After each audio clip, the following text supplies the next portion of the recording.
After years of near-zero rates and volatile markets, bonds are suddenly back in the spotlight. But is this a short-term bounce, or the start of a new era for fixed income? Setting the scene. Interest rates and the Fed to understand the bond market. Today, we need to go back to the rate shock of 2022. The Federal Reserve raised rates at one of the fastest paces in history to fight inflation. By late 2024, yields on 10-year Treasuries had peaked above 4.5%, levels we hadn't seen consistently in over a decade. At the time of this video, 10-year Treasury yields are again above 4.5%. Now in 2025, the rate hiking cycle has paused. Inflation has cooled, but not disappeared, and the economy is slowing. That perhaps changes the game for fixed income. Some of the key wildcards would be whether we are on the cusp of stagflation or just slower growth. If simply slower growth in the economy, the Fed should be able to reduce short-term rates more in the future. Slower growth era, higher debt. The U.S. government is carrying over $36 trillion debt. Fiscal spending remains elevated, and deficits continue to grow. At the same time, GDP growth is decelerating, and the global economy is losing steam. This matters because debt must be financed.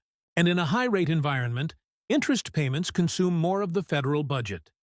Investors are watching closely.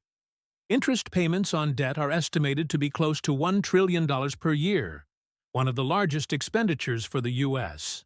government. Also, as bonds mature and need to be refinanced, the extension of matures only leads to higher interest expense. Higher yields will also impact consumer demand because loans like mortgages are linked to the 10-year yield. U.S. GDP is slowing, and debt to GDP is at multi-decade highs.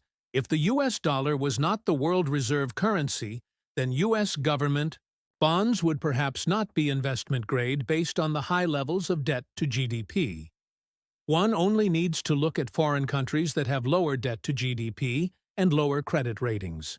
Based on the government website, fiscaldata.treasury.gov, the national debt is currently $36.2 trillion, which puts the debt-to-GDP ratio at over 120%. Fiscal deficits are pressuring the bond market because the need to issue more treasuries to pay for deficits results in higher yields.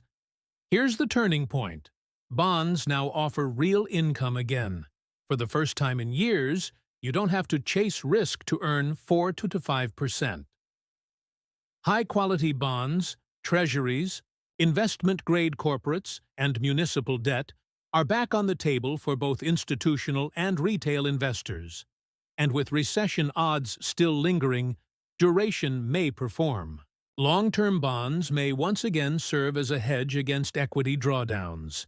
Although long-term bond yields could go higher due to the supply of issuance, in times of crisis, U.S. government bonds should outperform risky assets.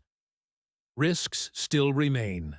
Sticky inflation, further rate hikes, or a loss of confidence in U.S. fiscal credibility could pressure the bond market. The balance between supply and demand, especially with rising issuance, will be critical. So how are investors responding? Many are reallocating, not only within fixed income, but across asset classes. Some investors are allocating away from tech equities and into a more defensive mix: short-term treasuries, dividend payers, gold, and utilities. Within fixed income, one way to reduce the risk of higher long-term yields would be to purchase short-term T-bills. T-bills have little duration and little to no credit risk. Even in the traditional 60-40 portfolio, fixed income is playing a larger role, not just as a buffer, but as a return generator in its own right. Are bonds back?